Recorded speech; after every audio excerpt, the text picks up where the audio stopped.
Hi guys, before we get to the installation, you need to get rid of those pliers because you don't use them for heat shrink connectors. You want to make sure that your tool has a die designed for insulated connectors. It doesn't matter if it's standard or one of these ratcheting tools. Your heating device, it can either be a hot air gun or a butane torch. Now let's get to the installation.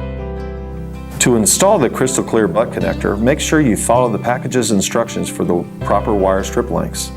Insert the first wire into the barrel, making sure you can visibly see the ends of the wire in the terminal's window. Using the yellow crimp nest of your crimping tool, align the tool on the yellow band of the terminal and crimp the connector's barrel. Do the same for the other side. Insert the wire so that you can visibly see the wire in the terminal's window. Align the yellow crimp nest of your tool to the yellow band of the terminal's barrel and crimp. You should be able to see both wires in the connector's window. When recovering the tubing, start by focusing the heat at the middle of the connector and move the heat to one end. You'll want to make sure that any air under the tubing is forced out. Repeat on the other side. You can now remove it from the heat and let it cool.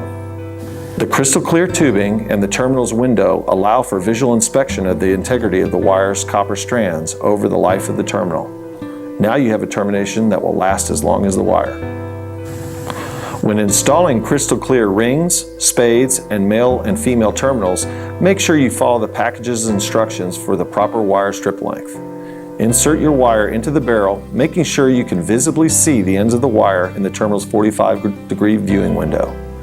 Using the yellow crimp nest of your crimping tool, align the tool on the yellow band of the terminal and crimp the connector's barrel.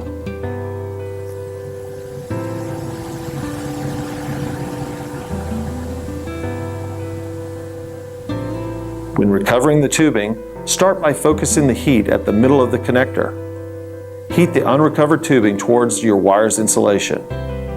You'll want to make sure any air under the tubing is forced out as the tubing recovers.